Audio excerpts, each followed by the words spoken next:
All right, let's jump into the exercises.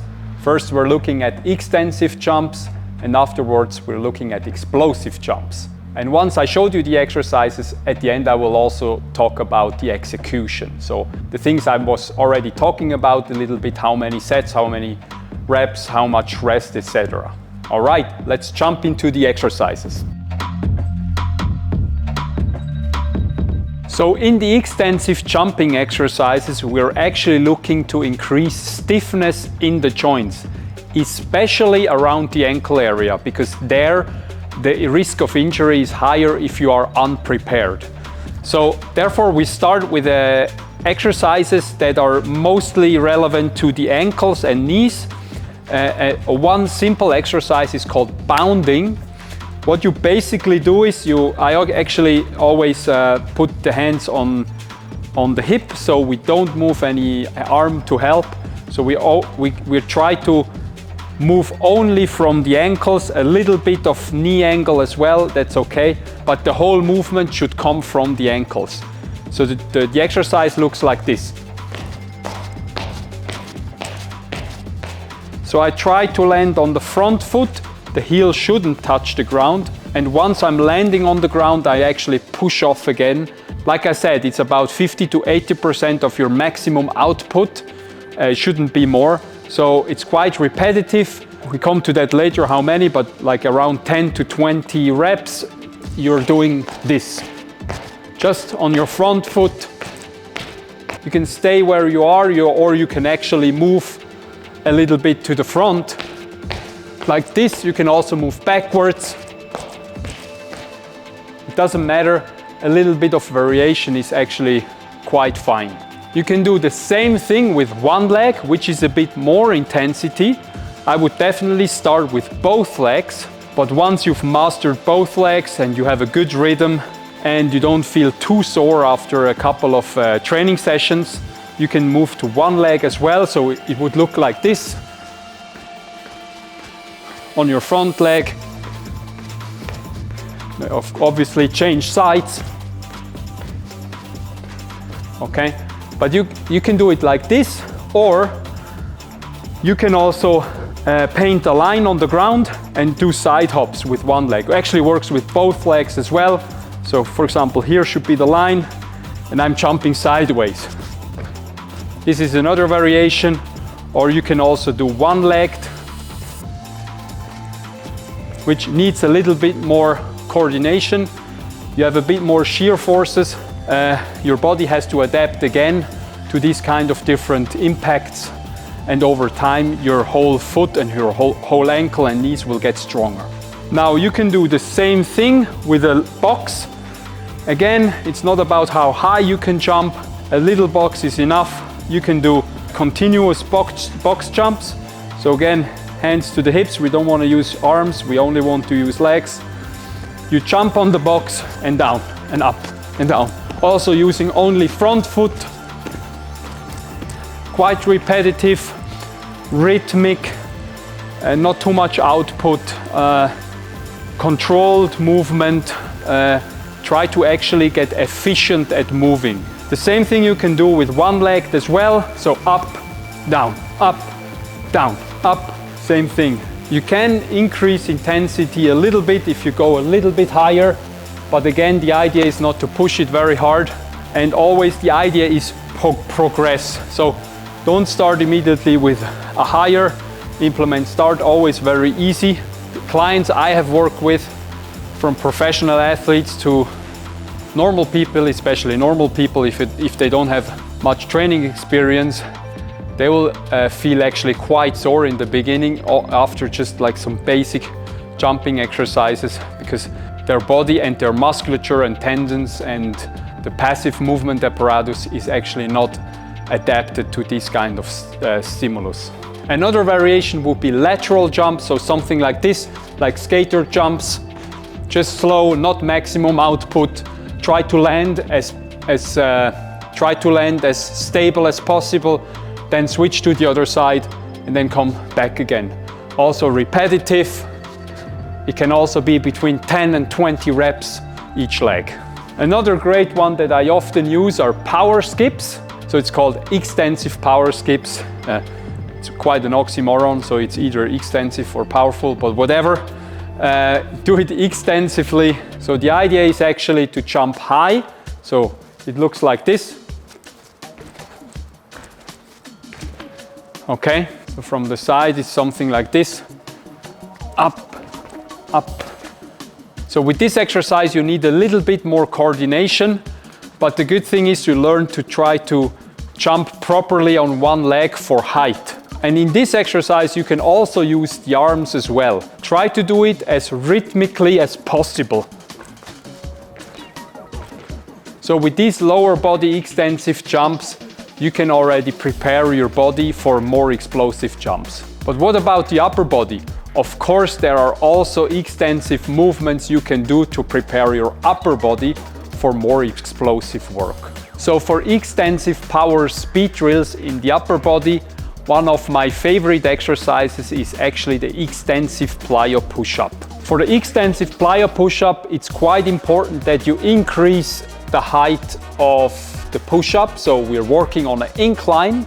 We don't want to work on the ground because the force will be too high for most people. So that's why I'm going to decrease the force that I have to produce to actually increase movement speed. I will go a little higher. So for example, this height. And then what I actually do is I go down and up and try to release, okay?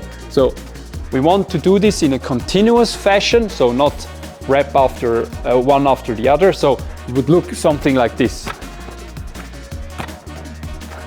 Try not to touch with the chest on the box.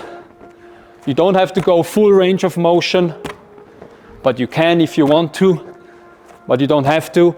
The good thing about that one is you teach the body to learn to how to absorb these forces. And that's why we have to do it increased, because otherwise it would be too much force coming in. And if your body is not used to, the risk of injury is quite high. Also, really important here, maintain the proper push-up technique. If you don't know how to do it, go back to another episode where we talked about how to build muscle without any equipment, where I explained the push-up in detail. Another one is if you have a medicine ball, you can do medicine ball chest throws to the floor, like this. This is also a great exercise where you actually get rhythmic in moving the ball faster, moving your arms faster. You don't have too much eccentrics coming in because the ball comes quite slow. So this is actually a good thing to prepare if you're not used to the push-up. You can start first with this, but you can also combine this, of course, in a single circuit as well. It's also possible. But basically adjust it to your needs and to your fitness level. So you can do the same thing on a wall if you have a wall, or you can do it also on a rig. So it would look something like this. Oops. This could also work. It's shaking. Another one of my favorites for a pulling motion, because the other exercises we look at, the push-up and with the medicine ball, it's more about pushing movements. So with the pulling movements, it's actually also great if you jump a lot on your mountain bike and you have to pull the bicycle a lot. Basically, a little anecdote. In my experience, when I try to learn a new trick or I try to jump a lot, and if I haven't done it for a while and I do it, I actually feel pretty sore in my arms and in my back, because it's not used to the repetitive, fast, concentric and eccentric movements. So this is a great way to actually get prepared for that. It's called the extensive plyo ring rows. So this works really well also with the TRX.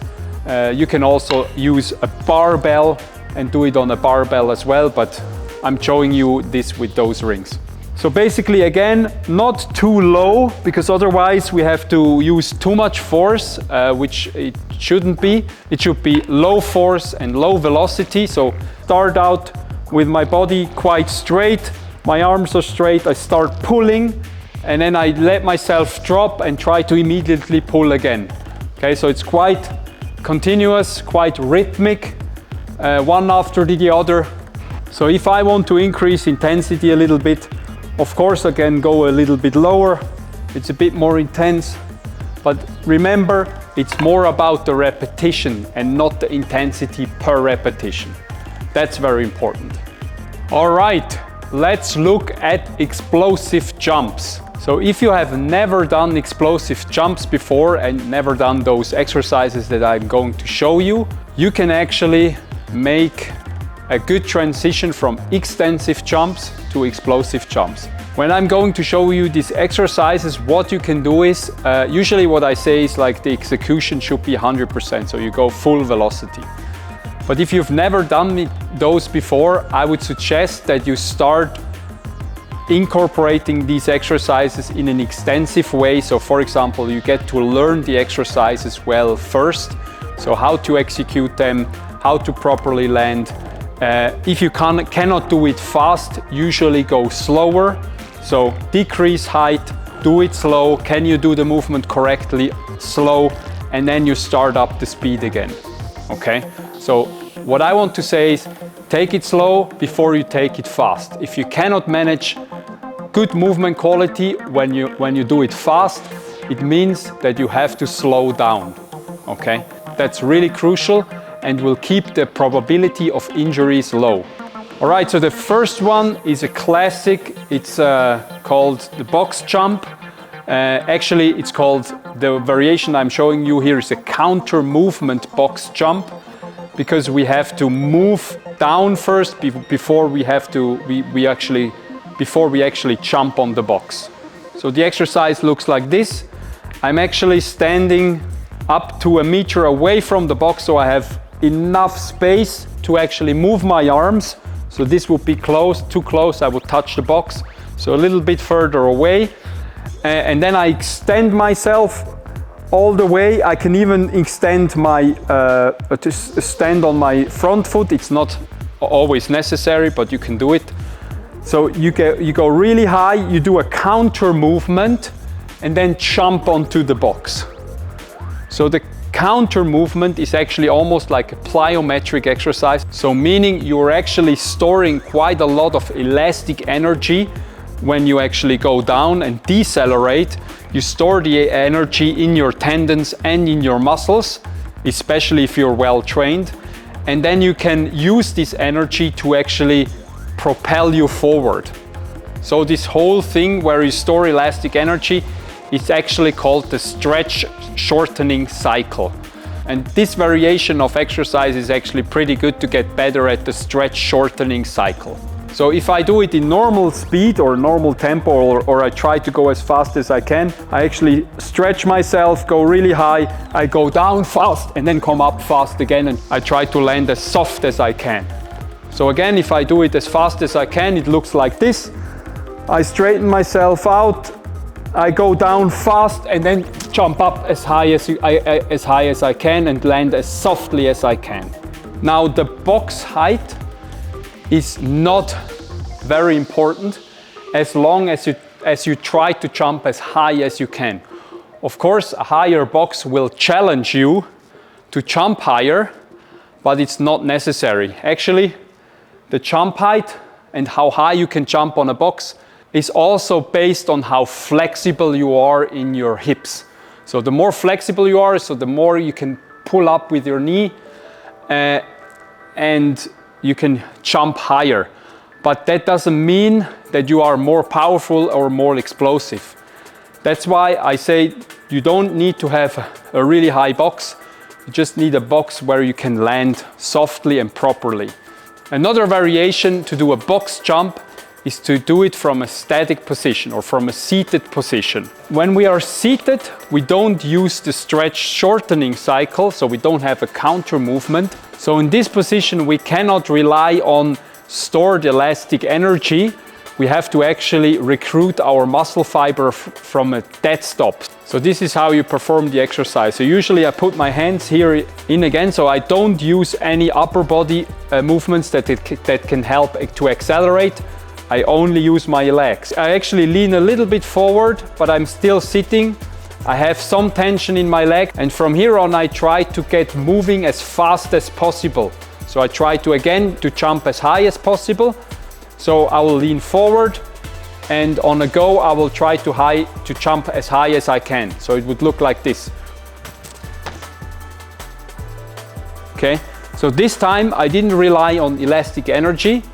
I had to start from scratch. You can also do this even more difficult with one leg, since the sport of cycling and mountain biking is a unilateral sport, so left and right are usually used separately. It's valuable if we also train each leg differently, so we can decrease any disbalance from left to right. So same thing here, I would lift one leg, I would move a little bit forward, so I have already some tension in the leg, and from here on I would try to jump as high as I can and then jump onto the box. That didn't look very nice because the box was quite high, so for this one I would go a little bit lower, but it's a great example that you can see that with one leg I'm able to jump way lower than with both legs. All right, these two variations, so the counter movement box jump and the jump from a static position, either seated, of course, or sorry, I didn't say this variation. You don't have to do it seated. You can also go down and wait a couple of seconds and then jump from here as high as you can. This would be also a jump from a static position. Anyway, these two variations are actually more towards maximum velocity. So around where we talked about between speed, strength and maximum velocity and speed. But you can shift this exercise towards more power. So if I implement some weights, I will actually use more force and shift the emphasis towards more power. So somewhere between speed, strength and power, depending on how much weight you take. And I do the same concept here again. So I can either do it seated or with a counter movement jump. I'll take these weights on the side. I try to go down as fast as I can and then jump as high as I can. Same thing seated. If I do it seated, I have the dumbbells on the side. I go and jump as high as I can onto the box, or it's also possible without the box. Remember, the more weight you implement, the less velocity you have, the more you work on speed, strength or power. If you don't have a box, you can also do that on a staircase. It's also possible, but the risk of injury is a little bit higher, because if you do a misstep, you can actually roll your ankle much easier on a staircase or hit your legs on the staircase. What is also a great way for maximum velocity and explosiveness is a broad jump. So I can also here extend my arms as high as I can, and then I try to jump as far as I can in front.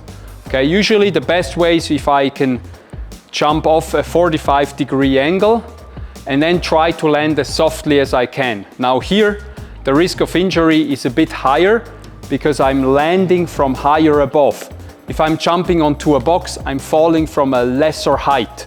So if I'm jumping from here, so I show you the exercise, so I go down quickly, I move forward, I try to jump as far as I can. But the landing is much harder on my knees and my ankles, so I need to be very well prepared and maybe start off easier, just do a soft jump, get used to the landing, try to land as silent and as soft as possible, and then increase the distance. Also, you can do that kneeling. Again, same concept as if I would be seated. I can also here not use my arms, so I only use the legs. I jump off from the left leg.